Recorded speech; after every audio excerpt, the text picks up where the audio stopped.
du Fils et du Saint-Esprit, ainsi soit-il. Donc aujourd'hui, je voudrais aborder un sujet qui caractérise l'hérésie protestante, finalement, toutes les hérésies et les schismes. C'est celui qui est propre, qui s'appelle le libre examen. Le libre examen. C'est un beau mot, le libre examen. On examine tout à fait librement. On examine en toute liberté d'esprit le libre examen. C'est très séduisant, le libre examen. On pense que par soi-même, on est capable de juger de tout, et de décider de tout, et de trancher de tout. Il faut simplement savoir si on a tranché en faveur de notre Seigneur Jésus-Christ qui avait fondé son Église, ou si on a tranché qu'en ayant choisi notre Seigneur Jésus-Christ, on pouvait, à sa suite, mesurer chacun de ses actes et encore nous défier de lui dans les paroles de ses des successeurs qu'il a placés à la tête de son Église, comme ses lieutenants, comme ses vicaires. Lui qui est le chef véritable de l'Église. Donc je voudrais simplement montrer la chose suivante. Comment un bon catholique peut-il savoir que le pape est hérétique et qu'il ne faut plus lui obéir? Comment? À cela, j'apporterai deux réponses. Une réponse catholique et l'autre ne l'est pas. Donc, j'expliquerai pourquoi cette deuxième réponse n'est pas catholique et je vais commencer par cette deuxième réponse, en énonçant simplement un passage de un pape qui nous enseigne la chose suivante. Cominium Rerum, c'est un texte que j'ai cité plusieurs fois. Saint Pie X, 1909. Il est clair qu'aucun chrétien ne devrait discuter en quoi cela n'est pas ce que l'Église catholique croit en son cœur et confesse en sa bouche, mais toujours en professant sans douter la même foi, l'aimant et vivant selon celle-ci, il doit chercher autant que possible la raison pour laquelle c'est le cas. S'il est capable de comprendre qu'il rende grâce à Dieu, s'il ne le peut pas, qu'il ne prépare pas ses cornes pour l'attaque, mais qu'il baisse sa tête en révérence. Pie XII, Cominium Rerum. Saint Pie X, Cominium Rerum. Donc nombreux sont des personnes qui ont un grand attachement aux enseignements de Saint Pie X, aux enseignements dans leur formule. Mais le plus dur, c'est la pratique. Et c'est ici que nous voyons que le plus dur, c'est bel et bien la pratique. Je dirais, pour compléter cela, un petit rappel qui nous est donné par Grégoire XVI. Lettre à François Marilliot via le cardinal Castracane, 16 avril 1842. Il faut d'abord que vous considériez que la communion d'un homme avec l'Église catholique ne consiste nullement dans un simple matériel de mots, mais qu'elle consiste dans les œuvres et dans la vérité. Quiconque résiste opiniâtrement au décret du siège apostolique s'éloigne ainsi, par sa coutumace, des sentiments de l'Église et certainement étranger à sa communion, quoiqu'il proteste qu'il veut vivre dans la communion même. Donc c'est ici la chose importante. Nous avons là deux éléments. Je vais en citer d'ailleurs un troisième avant de donner une petite estocade qui, j'espère, sera salutaire à certains.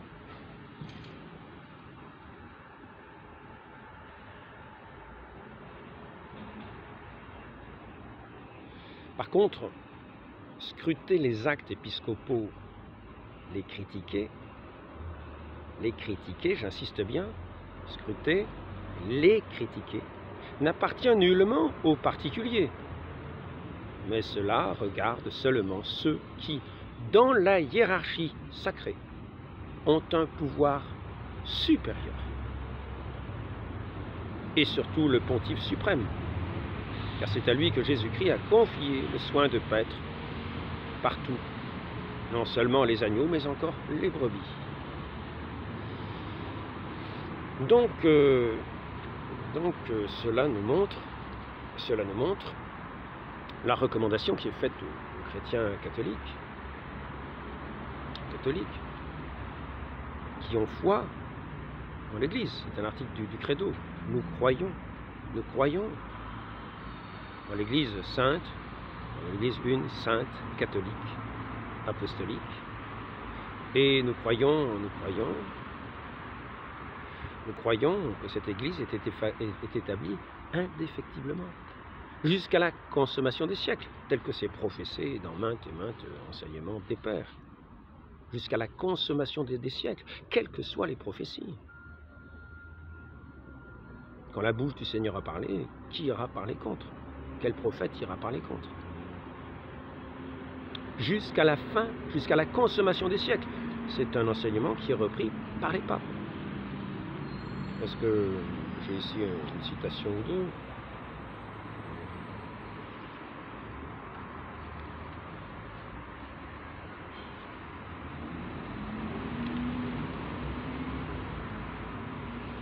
Je ne vais pas reprendre l'ensemble de ces citations.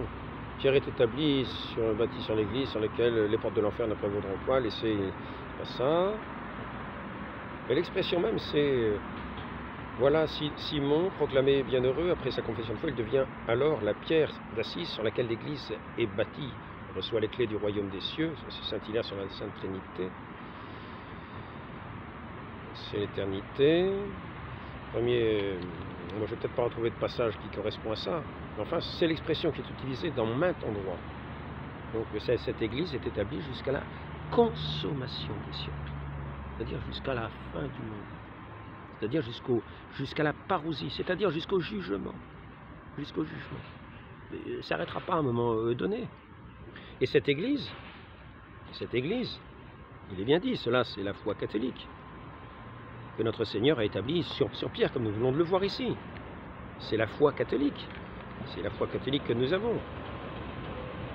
Pierre, sur qui est édifiée l'Église du Christ, contre laquelle les portes de l'enfer ne prévaudront pas, à laisser qu'une lettre reconnue tous, etc. Une seconde, Tertullien. Qui est-ce qui a pu être caché à Pierre, ainsi appelé, parce que l'Église devait être bâtie sur lui? À Pierre qui avait reçu la clé du royaume des cieux, le pouvoir de lier, de délier, dans tous les cieux et sur la, dans les cieux que sur la terre. Ici, ça c'est rien de Carthage, il dit que le Christ a bâti l'Église sur Pierre et qu'il a autant d'autorité apostolique que les autres apôtres, à ceci près qu'il est le premier parmi eux et qu'il en est le responsable. Le Christ s'est réveillé de la mort et il dit à Pierre, prends soin de mes moutons. Et il construit son église sur lui. Et lui confie le soin d'être le berger des moutons. Pourtant, il a donné à tous les apôtres un pouvoir égal. Mais il a établi un seul responsable. Par l'autorité de sa parole, le Seigneur a organisé l'unité. Et il a montré d'où elle vient et la façon de la vivre. Bien sûr, les autres apôtres étaient ce que Pierre était, mais Pierre est choisi pour être le premier parmi les autres. Ainsi, on voit, il y a une seule Église, un seul responsable. Celui qui ne reste pas attaché à cette unité de Pierre, est-ce qu'il peut croire qu'il reste attaché à la foi? Celui qui abandonne le siège de Pierre, lui sur qui l'Église est construite, est-ce qu'il peut affirmer « moi, je suis de l'Église » Donc nous en revenons.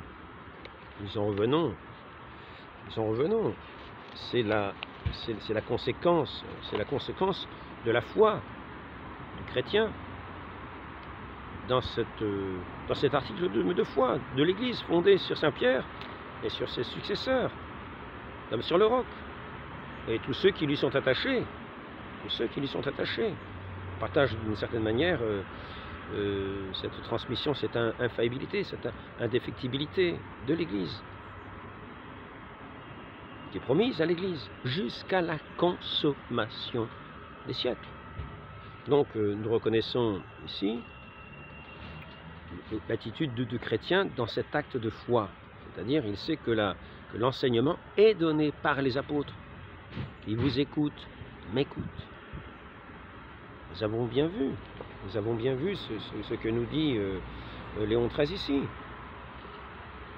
Scruter les actes épiscopaux, les critiquer n'appartient nullement, aux particuliers. Et cela regarde seulement ceux qui, dans la hiérarchie sacrée, ont un pouvoir supérieur, surtout le pontife suprême. Car c'est à lui que le Christ a confié le soin de paître partout, non seulement les agneaux, mais encore les brebis. Donc l'attitude de foi, celui qui a foi dans la parole du Christ, l'a établi sur Saint-Pierre, comme sur le roc. À qui il a donné le soin de paître les troupeaux, et aussi de les conforter dans la foi. Il a prié pour que sa foi ne défaille pas. Et donc, ainsi nous reprenons Communium Rerum, l'attitude du chrétien qui a la foi, qui a foi en l'Église, qui a foi dans le Christ, qui fonde son Église, qui est une institution de notre Seigneur Jésus-Christ, qui a fondé son Église. Pierre, sur cette pierre, je bâtirai mon Église, et les portes de l'enfer ne prévaudront pas contre elle. Je donne les clés au royaume des cieux. Ce que tu tiendras pour lier sera tenu pour lier, etc. Nous le savons. Au ciel, ce que tu tiendras lié sur la terre sera tenu pour lier au ciel. Donc je reprends cette parole qui ensuite montre de quelle manière le chrétien doit recevoir les enseignements de ceux qui sont établis pour enseigner. Et que nous devons écouter. Qui vous écoute m'écoute, qui vous rejette me rejette, et rejette celui qui m'a envoyé, c'est-à-dire le Père éternel. Ne pensons certainement pas être chrétiens en rejetant la parole de l'Église et de ceux que le Christ a institués sur son Église. Il est clair qu'aucun chrétien ne devrait discuter en quoi cela n'est pas ce que l'Église catholique croit en son cœur et confesse en sa bouche, mais toujours en professant sans douter la même foi, aimant et vivant selon celle-ci. Il doit chercher autant que possible la raison pour laquelle c'est le cas. S'il est capable de comprendre, qu'il rende grâce. S'il ne le peut pas, qu'il ne prépare pas ses cornes pour l'attaque, mais qu'il baisse sa tête en révérence. Communium Rerum, 21 avril 1909. Donc, ce que je veux dire par là, c'est comment savons-nous qu'un pape est hérétique? Dans le cas où il y a cette possibilité, et il y a des docteurs de l'Église, l'opinion commune nous rappelle la chose suivante. L'opinion commune nous rappelle la chose suivante. Ah ben, je vous le dirai ensuite. Donc, comment cela est-il possible? Comment une personne, comment un fidèle qui n'est pas dans la hiérarchie supérieure, peut découvrir, peut comprendre, peut voir qu'un pape est hérétique? Je pose la question, je laisse réfléchir un petit peu. Eh bien, tout simplement, en ayant perdu la foi. En ayant perdu la foi. En ayant perdu la foi en l'Église. C'est-à-dire en ayant perdu la foi dans la parole de notre Seigneur Jésus-Christ, qui a fondé son Église. Indéfectible, jusqu'à la consommation des siècles. C'est la seule façon par laquelle quelqu'un qui pense être catholique découvre qu'un pape est hérétique. Découvre qu'un pape est hérétique. Je veux dire, c'est la seule façon. Non, ce n'est pas la seule façon. Et je demande pardon. Je vous ai dit qu'il y avait deux termes. Un qui était catholique et l'autre qui ne l'était pas. Mais comment un chrétien en particulier peut-il découvrir cela? Donc de la mauvaise façon, c'est en perdant la foi. En perdant la foi. Et comment perd-il la foi? Mais parce que il tombe dans son jugement propre, comme il perd la foi dans l'Église, il s'en ramène à son jugement propre, qui va lui servir à juger de tout. Mais il va entrer dans ce jugement propre qui va lui servir à juger de tout, parce qu'il a perdu la foi en l'Église. Et c'est pour cela qu'il n'est plus capable de faire ce qui est demandé ici. S'il est capable de comprendre tel exposé de la foi fait par le pape, par exemple dans des encycliques, dans des textes du magistère, etc. S'il est capable de comprendre ces textes qui lui parviennent, qu'il rende grâce à Dieu. Et s'il ne le peut pas, s'il lui semble y avoir des oppositions, hein, s'il ne peut pas comprendre, eh bien l'attitude catholique de celui qui a foi dans l'Église, qui sait que cette Église est remise à ses pasteurs et qu'elle est indéfectible, eh bien nécessairement, il va appliquer ce que dit ce pape Saint Pie, le mettre en pratique, ne pas se contenter de connaître un bout de papier écrit, mais il va le mettre en pratique. C'est-à-dire qu'il va faire, ce qui est dit là.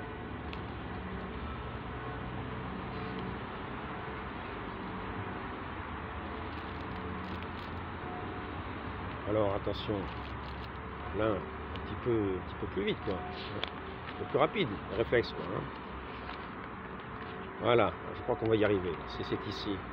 Il faut d'abord que vous considériez que la communion d'un homme avec l'Église catholique ne consiste nullement dans un simple matériel de mots, qu'elle consiste dans les œuvres et dans la vérité. Donc quand nous voyons un texte comme ça de Saint Pie X, nous qui aimons Saint Pie X, qui croyons qu'il est saint et que ses enseignements sont des références que nous devons entendre, ainsi qu'il le dit, même si nous ne le comprenons pas toujours, eh bien fait que ce papier-là, nous ne le considérons pas comme un simple matériel de mots, mais que nous le mettons en œuvre. C'est en cela qu'on reconnaît l'union avec l'Église. Regardez. D'abord que vous considériez que la communion d'un homme avec l'Église catholique ne consiste nullement dans un simple matériel de mots que l'on connaîtrait par cœur, mais qu'elle consiste dans les œuvres et dans la vérité, c'est-à-dire mettre en pratique ses paroles. Celui qui ne met pas en pratique ses paroles montre par là qu'il n'a pas la foi en l'Église, qu'il ne croit plus en l'Église, qu'il a quitté la foi catholique, qu'il ne croit pas que notre Seigneur a établi indéfectiblement son Église jusqu'à la consommation des siècles. Et doutant des pasteurs, il va lever les cornes. Et c'est ainsi qu'il va comprendre, à tort, que le pape est hérétique. En fait, c'est celui qui lèvera les cornes qui aura perdu la foi, tout simplement.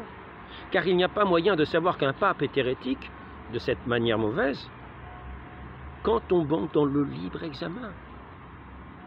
C'est-à-dire, c'est ce même manque de foi qui a fait chuter toute cette branche protestante qui a déchiré toute l'Europe chrétienne à l'époque et qui a amené ce protestantisme en Amérique, où chacun est tombé dans son jugement propre, ne pouvant plus croire en la parole du Christ qui lui tendait la main pour marcher sur les eaux de la foi. Et il a coulé dans son jugement propre, il a sombré, il n'est plus de l'Église. Et ces protestants ne sont plus de l'Église. Ils sont sur des petites barquettes 3 chatons, non, pas des barquettes 3 chatons, sur des petites barquettes au milieu des flots d'un déluge de péché, où ils pensent être eux-mêmes leurs propres sauveurs par leur jugement propre. Mais ils ont perdu la foi dans le Christ, dans les promesses du Christ. C'est ici la raison et l'unique raison pour laquelle les fidèles font ce qu'ils n'ont pas à faire. C'est-à-dire, je reprends. Scruter les actes épiscopaux, les critiquer n'appartient nullement aux particuliers. Cela regarde seulement ceux qui, dans la hiérarchie sacrée, ont un pouvoir supérieur. Vous remarquerez qu'il y a 2 éléments. Scruter les actes épiscopaux. Scruter, ce n'est pas simplement lire. Il n'est pas scruter quand il y a, j'imagine, une encyclique. J'imagine bien qu'on peut la lire, d'une certaine manière, la scruter. Mais scruter montre peut-être un caractère un caractère fouillé un petit peu, d'une certaine manière de fouiller. On veut voir vraiment ce que ça comprend, ce que ça sous-entend, etc., etc. Mais admettons que ce caractère-là soit encore bon, c'est-à-dire on lit avec une grande attention, on scrute, comme on scrute l'horizon, comme on scrute un paysage, comme on scrute tout en détail, avec une grande attention, bah, tant mieux. Nous sommes capables de lire avec une grande attention, tant mieux. Par contre, il y a deux éléments. Scruter les actes épiscopaux, les critiquer. Quoiqu'il n'y a pas marqué « et », vous remarquerez dans ce document, il n'y a pas marqué « scruter les actes épiscopaux et les critiquer ». Ce sont à la limite deux façons de faire qui sont, n'appartiennent nullement aux particuliers. Les critiquer. Vous voyez, là, qu'est-ce qu'on fait quand on critique? Eh ben, on fait ce qu'il ne faut pas faire. Donc ça, ça s'appelle, c'est la lettre Sane Molestum, 17 décembre 1888, Léon XIII. J'espère qu'on y voit bien. Donc, c'est ici un caractère important. Nous remarquons que ce qui nous semble donner raison, c'est-à-dire notre recherche dans les textes de façon à scruter pour condamner le pape et dire qu'il est hérétique, c'est justement là qu'on est coulé, c'est justement là qu'on défaille dans la foi, qu'on chute dans la foi. C'est justement là notre chute à nous, ce n'est pas la chute du pape, c'est notre chute à nous. Comprenons-le bien, comprenons-le bien. Nous avons perdu la foi catholique et nous n'avons plus l'attitude d'un chrétien devant un pape. Et c'est là le propos de tous les hérétiques et de tous les schismatiques. C'est ainsi que toujours ils ont chuté. J'espère qu'on y voit quelque chose. J'ai l'impression que la luminosité n'est pas très bonne. Donc, je vous ai bien dit, pour mettre en pratique, il ne s'agit pas de connaître un matériel de mots, c'est pas ça qui fait l'union à l'Église, c'est la mise en application, la mise en pratique, la disposition que nous avons de cœur, qui va faire que nous effectivement, nous comprenons cela, et telle est notre foi, que nous n'allons pas nous mettre à relever les cornes pour attaquer celui que le Christ a établi comme le roc. Ce n'est pas là aux fidèles d'agir de cette manière-là. Et si un évêque se détache du pape, de celui qui est le roc, il faut savoir que nous n'avons à obéir aux évêques que s'ils sont en communion avec celui sur lequel est bâtie l'Église, le pape. Celui qui est sur le siège épiscopal. Si un évêque venait à se séparer de son obéissance, nous n'avons pas à lui obéir. Nous n'avons pas à lui obéir. Donc nous voyons une des causes, la cause principale de cette chute. Alors je vous parlais d'un deuxième moyen de connaître qu'un pape n'est pas pape. Le premier moyen, nous voyons qu'il est faux, c'est nous qui ne sommes plus catholiques. Nous croyons que c'est le pape qui n'est pas catholique, et nous voyons que nous avons perdu la foi en l'Église. Par contre, le deuxième ne nous met pas en cause.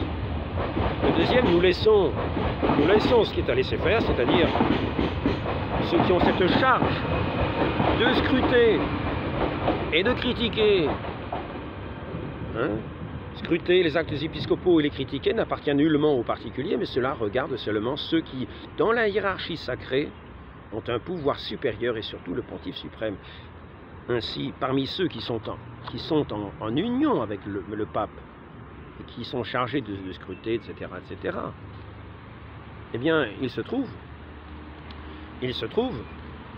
que c'est à cela que reviendrait éventuellement de nous éclairer, mais non pas en tant que schismatiques, non pas en tant que personnes qui n'ont plus aucune autorité, que nous ne devons pas écouter ni suivre. Non.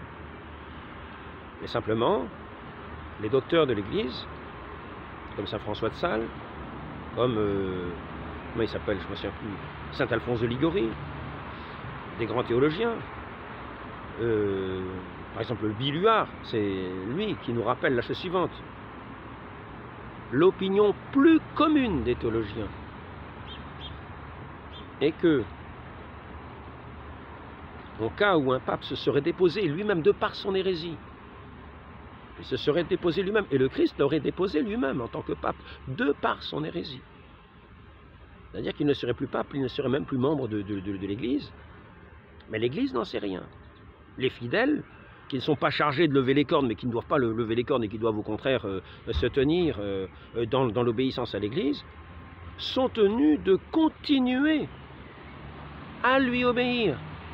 L'obéissance, il n'est pas permis de lui dénier l'obéissance. Comprenons-le bien. C'est ce qui est dit par ces docteurs. Il n'est pas permis de lui dénier l'obéissance. Ces fidèles ne peuvent apprendre qu'un pape n'est plus pape que par un concile général qui fait connaître à l'Église. Et c'est là que le fidèle connaît. Ce n'est pas en scrutant lui-même, en faisant ce qu'il n'a pas à faire. En faisant ce qu'il n'a pas à faire, il tombe dans le libre examen. Il faut le comprendre. C'est-à-dire qu'il est déjà devenu protestant, avant l'heure. Lui-même, qui dénonce le pape comme hérétique, est déjà devenu protestant, d'une certaine manière, en pensant être plus catholique que les catholiques. Il a déjà chuté dans la foi. Donc, la seule manière par laquelle un catholique vraiment apprend qu'un pape n'est plus pape, et ça, c'est quelque chose disons que ça s'est déjà vu au moment de ce qu'on appelle le grand schisme d'Occident, quand il y avait 3 personnes qui étaient prétendument sur le siège de Saint-Pierre. Il y avait le véritable pape, et il y en avait 2 autres qui n'étaient pas véritablement papes. Donc c'est par des conciles qu'il a été déclaré que tel ou tel pape n'était pas pape. Et à ce moment-là, les fidèles ont été démis de l'obéissance. Ils n'ont plus eu à obéir à ce que l'Église avait déclaré comme n'étant plus pape. N'étant pas pape, n'ayant jamais été pape. Ceci dit, l'obéissance qu'ils avaient eue avant ne leur était pas un reproche. Parce que tant qu'un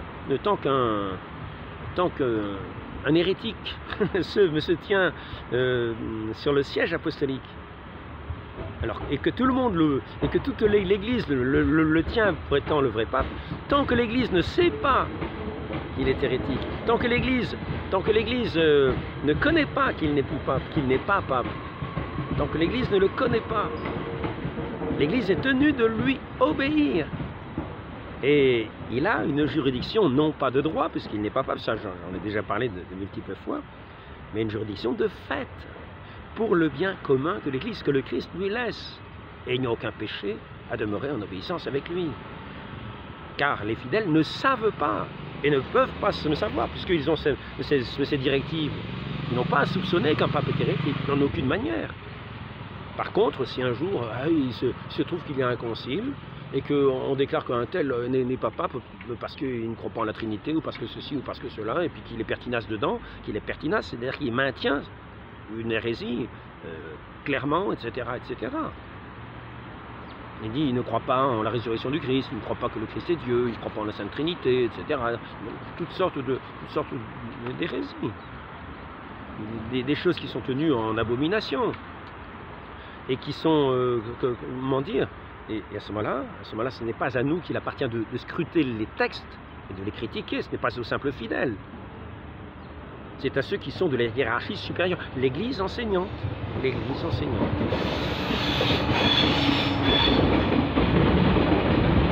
Ainsi, nous voyons que nous qui ne sommes pas de l'Église enseignante, nous n'avons pas ça, ni à suivre les évêques schismatiques qui se sont séparés alors qu'ils n'ont pas droit de se séparer. Tant que le pape est tenu pape, personne n'a le droit de se séparer de son autorité. C'est non seulement une discipline, mais c'est une condition de salut. Il faut être attaché à l'Église. Et l'Église, c'est celui qui a les clés. C'est celui qui a le pouvoir de lier et de délier. Il a toujours cette juridiction de droit pour le bien commun de l'Église. Et nous devons être toujours en union avec lui tant qu'il n'est pas déclaré hérétique. Mais les évêques ne peuvent pas tous tomber dans l'hérésie en suivant un hérétique. Car il y a là l'indéfectibilité de l'Église qui est promise. Donc j'en reviens. Tenons-nous bien, faisons bien attention à ce libre examen. Celui qui tombe dans les libres examens en se mettant à scruter les textes, etc., alors qu'il ne sait pas que le pape n'est pas pape, et qui se met à dire « ah, il n'est pas pape ». Ben oui, mais il n'est pas pape parce qu'il a fait le libre examen, parce qu'il a fait ce qu'il ne devait pas faire, parce qu'il n'est plus catholique, parce qu'il a déjà perdu la foi. En fait, le pape est toujours pape. Le pape est toujours pape. Alors maintenant, je vais vous montrer deux textes que j'ai déjà rappelés assez souvent. J'ai déjà rappelé très souvent. Alors ici, celui-là je l'ai retrouvé sans faire exprès. Donc celui-ci il est ici, et puis l'autre c'est... Je vais essayer de le retrouver, indéfectibilité. Donc vous connaissez Franzelin, qui était un des principaux théologiens du Concile Vatican I. Assurément, il demeure dans l'Église non seulement une indéfectibilité dans le fait de croire, appelée infaillibilité passive, mais également infaillibilité dans la proclamation de la vérité révélée, parce qu'elle a été proposée comme 2 fois catholique. De telle sorte que même lorsque l'Église est privée temporairement de sa tête visible, il est impossible que tout le corps de l'Église enseigné, ou tout l'épiscopat dans son ensemble, s'écarte de la foi définie et sombre dans l'hérésie, car la permanence de l'esprit de vérité dans l'Église, subsiste in, fait partie de la promesse même et de l'institution de l'indéfectibilité de l'Église, pour toujours, jusqu'à la consommation du siècle, jusqu'à la consommation du monde. Thèse de Ecclesia Christi, Roma 1907, Franzelin, opusité 221-223. Et maintenant, pour enfoncer clou, pour ceux qui douteraient de cela, en fait, pour ceux qui douteraient de cela, c'est-à-dire qu'ils n'auraient pas foi dans l'Église, qui commettraient un blasphème. Nous allons voir le blasphème. Tous ceux qui tombent dans le jugement, ce libre examen, tombent sous le coup de toutes les déclarations de ces papes. Maintenant, nous allons voir cette lourde déclaration de Pie IX.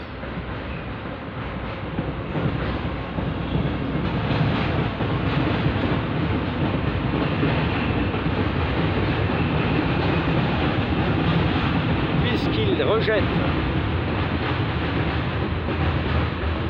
puisqu'il cherche à prendre au piège le pontife romain, et souvent, je remarque, en nombre, un regard biaisé. Il scrute les Écritures, il scrute les textes, il scrute les décrets avec un regard biaisé pour montrer des erreurs, volontairement, avec un regard bien biaisé, bien de travers, et pour toute parole ambiguë, la prendre toujours du mauvais côté. L'inverse de ce qu'il nous faut faire. Je rappelle, selon la règle de la science théologique, toute proposition qui contient en elle un sens douteux doit toujours être comprise dans le sens qui conduit à l'affirmation vraie, catholique. Encyclique Romani Pontificis Provida, 27 novembre 1477. Donc, faisons très attention. Nous ne sommes pas cet ordre sacré supérieur en union avec le pape. Car il ne s'agit pas de suivre des paroles d'évêques schismatiques. Nous sommes dans l'Église catholique, fondée à la parole de notre Seigneur Jésus-Christ. Il faut savoir si nous avons foi en sa parole, qui promet l'indéfectibilité. Puisqu'il cherche à prendre au piège le pontife romain et les évêques successeurs de Saint-Pierre et des apôtres, et à ruiner la réalité du pouvoir de juridiction en les transférant au peuple, comme ils disent, à la communauté, puisqu'ils rejettent et attaquent obstinément le magistère infaillible du pontife romain, d'une part, de toute l'Église enseignante, d'autre part, puisqu'ils affirment avec une audace incroyable, et en cela ils pêchent contre le Saint-Esprit, promis par le Christ à son Église, pour qu'il demeure toujours en elle, que le pontife romain, que tous les évêques, les peuples unis à lui, dans une même communion, sont tombés dans l'hérésie, quand ils ont ratifié et reconnu publiquement les définitions du Concile du Vatican. En les professant, c'est pourquoi il nie aussi l'indéfectibilité de l'Église, en disant avec blasphème qu'elle a péri dans l'univers entier, et que par conséquent son chef visible et les évêques ont fait défection. Pie XI, et si multa luctuosa, 21 novembre 1873, Pie IX, excusez-moi, Pie IX. Il est marqué aussi, il y aura toujours un pape, Vatican I, c'est marqué, il y aura toujours un pape, c'est une définition aussi, Vatican I. Donc, en cela, nous voyons que ceux tombent dans le livre examen, tombent dans ce livre examen parce qu'ils ont perdu la foi en l'Église. Ils tombent dans ces blasphèmes.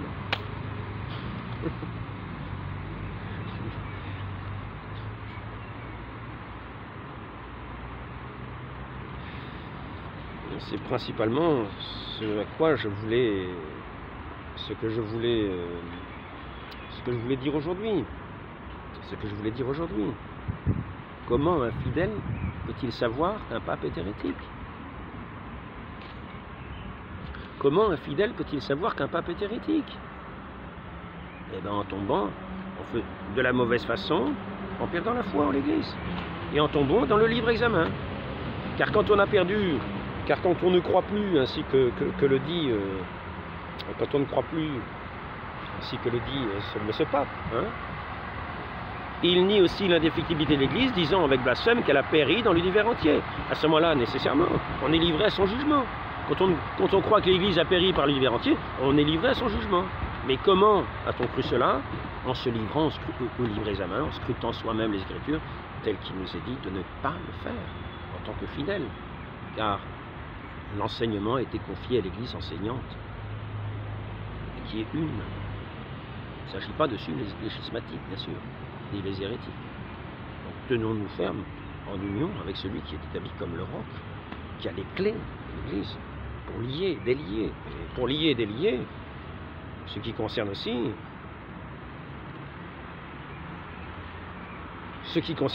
est la discipline sacrée et aussi les sacrements. Grégoire XVI, ce serait donc un attentat, une dérogation formelle au respect que méritent les lois ecclésiastiques. Voilà dans quoi tombe ce qui tombe dans le livre examen. Ce serait donc un attentat, une dérogation formelle au respect que méritent les lois ecclésiastiques de blâmer par une liberté insensée d'opinion la discipline que l'Église consacrée, qui règle l'administration des choses saintes et la conduite des fidèles, qui détermine les droits de l'Église et les obligations de ses ministres, de la dire ennemie, c'est-à-dire antichrist, de la dire ennemie des principes certains du droit naturel, incapable d'agir selon son imperfection, d'agir par son imperfection, incapable d'agir de par son imperfection, ou soumise à l'autorité civile. Voilà en quoi en viennent ceux qui sont, par le manque de foi qu'ils ont, dans lequel ils sont tombés, ceux qui sont livrés à leur propre jugement, et qui se mettent à scruter tous les textes à l'aune de leur propre jugement, et qui ne sont plus liés à l'Église, comme nous l'avons vu, ils ne sont plus unis à l'Église. Car je le répète une deuxième fois, pour bien comprendre, il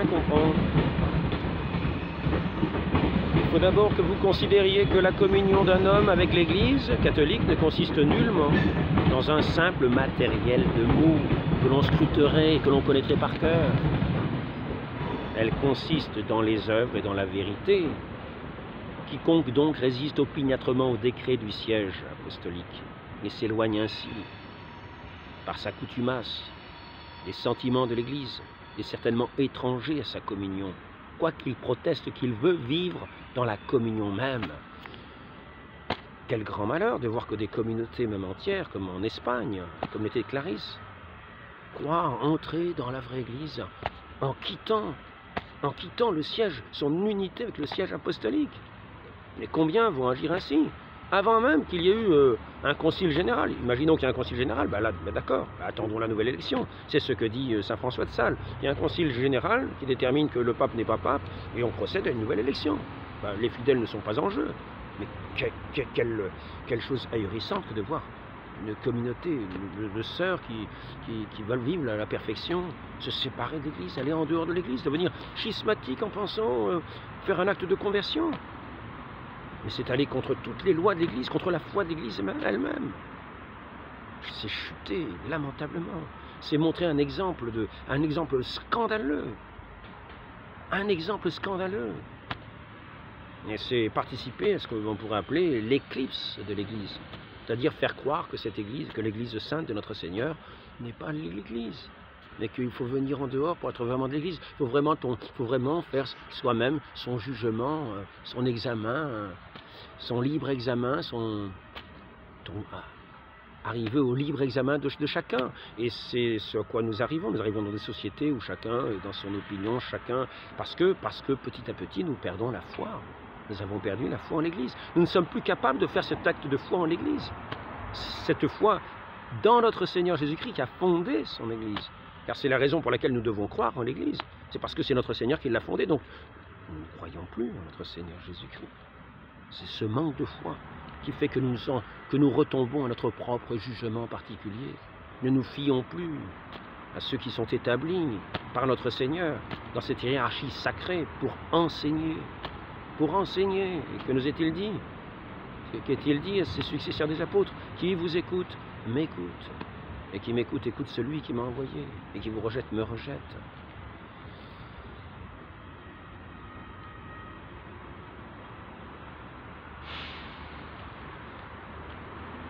Je vais donc arrêter là. Je vais donc, je crois, arrêter là. Parce qu'il y a une citation en plus que je pourrais faire, peut-être.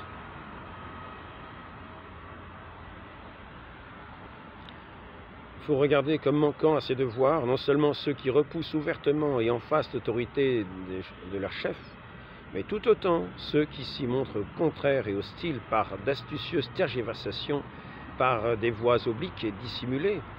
La vérité vraie et sincère de l'obéissance ne se contente pas de paroles, elle consiste surtout dans la soumission de l'esprit de volonté. Fin. Et là, nous sommes toujours dans la lettre de Léon XIII, Es sane molestum. Si nous nous sommes égarés dans cet esprit, dans ce libre examen, qui est le signe de personnes qui ont perdu la foi. Si nous sommes égarés, demandons la grâce de retrouver cette foi, d'entendre ces paroles, d'entendre cette conduite que doivent avoir les vrais chrétiens.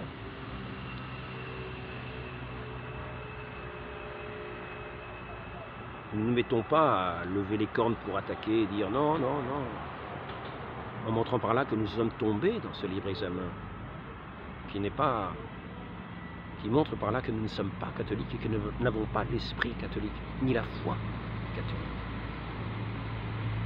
Demandons cette grâce de demeurer dans cette arche de la foi, dans cette arche véritable de la foi, en unité avec celui qui est sur le siège apostolique. Et quand bien même nous serions qu'un petit nombre, quand bien même nous serions attaqués par le monde entier, il est vrai, notre Seigneur dira: quand je reviendrai sur la terre, y aura-t-il encore de la foi? Demeurons bien dans cette arche de la foi, dans cette arche sainte qui est vraiment le signe de ceux qui ont cette foi dans notre Seigneur Jésus-Christ, qui sont attentifs à ses paroles, qui les écoutent, et qui y croient, et qui sont aussi en obéissance avec les papes. Avec les papes, je dis bien avec les papes. Les papes, je vais rappeler ce passage, j'espère le trouver, car il est très important. Il est très important. J'espère le trouver assez vite. Voilà, ça sera le mot final. Ça sera le mot final. Voilà, ne déliez pas ceci, ne déliez pas cela. Seigneur Dieu, donnez-moi de trouver. Pastor Eternus, ce n'est pas ça. Il est nécessaire de rappeler. Bon, ici, je rappellerai ça, simplement ça. Cette lettre de Pie II, non placuit Odyssée, quiconque promulguant une loi refusant au pontife romain le droit de commander dans son royaume ou ordonnant que les ordres du pape n'y soient pas valides. Qui seriez-vous, homme, qui avez commis cela? D'où vient votre autorité pour agir ainsi? Témoignez à partir du livre saint, si vous pouvez. Est-ce une manière de vivre selon l'Évangile? Absolument pas, car dans l'Évangile, le Christ a dit à Pierre: et tout ce que tu liras sur la terre sera lié dans les cieux. Et vous diriez au pape successeur de Pierre: ne liez pas ceci, ne déliez pas cela. Vous savez, ne savez-vous pas, homme misérable, que seule l'autorité divine contraint l'évêque de Rome? Le pape est uniquement soumis à l'écriture sainte révélée par la main de Dieu et il n'est pas assujetti par décret des hommes. Et là, les mauvaises langues diraient « Mais nous déclarons que le pape est soumis à la raison et que le pouvoir de l'Église est donné pour l'édification. Que le pouvoir de l'Église est donné pour l'édification, non pas pour la destruction. Mais si vous croyez que l'évêque de Rome est dans l'erreur, cela ne vous donne pas le droit de juger, car seul Dieu peut juger le pape, etc. » Donc ici, maintenant, c'est cette lettre que j'aurais voulu montrer, mais je ne la retrouve plus. Je ne la retrouve plus, malheureusement. En terminant, on pourrait simplement rappeler ce qui est dit ici. Pour terminer, un rappel de ce que j'ai dit tout à l'heure. Puisqu'ils mettent et attaquent obstinément le magistère infaillible du pontife romain d'une part et toute l'Église enseignante d'autre part, puisqu'ils affirment avec une audace incroyable et en cela ils pêchent contre le Saint-Esprit promis par le Christ à son Église, qu'il demeure toujours en elle, le Saint-Esprit promis par le Christ à son Église, puisqu'il demeure toujours en elle, pour qu'il demeure toujours en elle, que le pontife romain, que tous les évêques, les peuples unis à lui, dans une même communion, sont tombés dans l'hérésie, quand ils ont ratifié et reconnu publiquement les définitions du Concile œcuménique du Vatican, en les professant. C'est pourquoi ils nient aussi l'indéfectibilité de l'Église, disant avec blasphème qu'elle a péri dans l'univers entier, et que par conséquent, son chef visible et les évêques ont fait défection. Ce n'est pas tout à fait celui-là que je voulais. J'espère le trouver, ce sera le dernier. Je ne suis pas sûr de pouvoir le retrouver, malheureusement. Petite minute, une petite minute pour ce passage très important. Où est-il? Ça. Alain essaie de le trouver. Ah oui, ça y est, je me souviens. On va y arriver, je pense qu'on va y arriver. Je pense qu'on va y arriver. Voilà, je me souviens à qui c'est, mais c'est une lettre d'un pape. Alors c'est marqué où? C'est écrit où ça? Allons-y, Alain, ne va pas trop vite, on va y arriver, je pense. Parce que le principal, c'est de se souvenir ce que c'est que cette lettre. Elle est écrite à un particulier. Voilà ici. Il faut d'abord que vous considériez que la communion d'un homme avec l'Église catholique ne consiste nullement dans un simple matériel de mots, mais qu'elle consiste dans des œuvres de la vérité. Quiconque résiste opiniâtrement au décret du siège apostolique et s'éloigne ainsi, par sa contumace, des sentiments de l'Église est certainement étranger à sa communion, quoiqu'il proteste qu'il veut vivre dans la communion même. Or, c'est l'état dans lequel vous ont misérablement jeté, par leur tromperie, les auteurs de votre dissidence, c'est-à-dire ceux qui rebellent aux évêques actuels de France, qui méprisent pareillement l'autorité des pontifes qui lui ont succédé, savoir Léon XII, Pie VIII, Grégoire XVI, ça ne vous fait penser à rien, tous ces papes que l'on dit ne pas être valides, dont le premier adressa le 2 juillet 1826 une lettre particulière à vous et aux autres dissidents sur l'obéissance à rendre à ces décrets, et ni lui ni ses successeurs n'ont jamais cessé de maintenir ces décrets et de s'y conformer pour donner de nouveaux évêques aux églises du royaume qui avaient perdu les leurs. Enfin, les auteurs de votre dissidence méprisent aussi l'autorité des autres évêques de l'Église catholique qui, comme on ne peut en douter, communiquent avec les nouveaux évêques et les reconnaissent comme des vrais pasteurs et les reconnaissent comme les vrais pasteurs du troupeau du Seigneur. C'est pourquoi, tant que vous adhérerez à ces hommes coupables d'une si grande rébellion contre l'autorité sacrée, vous êtes pareillement étrangers à l'union catholique. Honorez l'autorité du siège apostolique, sur laquelle l'Église a été fondée par notre Seigneur Jésus-Christ. Grégoire XVI, lettre à François Morillo, via le cardinal Castracane, 16 avril 1842. Donc ainsi, je voudrais dire à ce monsieur qui a mis un petit commentaire, désolé frère Alain, comme beaucoup vous suivez le troupeau pour ne pas avoir d'ennui, mais au final vous manquez de sincérité, de loyauté. Je voudrais dire la chose suivante, nous ne suivons pas le troupeau suit le Christ, il écoute sa parole, il y croit, il prend son Église. Ce troupeau de fidèles, c'est l'Église. Demandons à la Sainte Mère de notre Dieu, la Sainte Mère de notre Seigneur Jésus-Christ, Dieu fait homme, de nous accorder cette grâce, d'être touché du cœur, de revenir dans ce bercail sacré. que notre Seigneur a voulu établir sur cette terre pour notre salut. Marie conçue sans péché, priez pour nous qui avons recours à vous au nom du Père et du Fils et du Saint-Esprit, ainsi soit-il.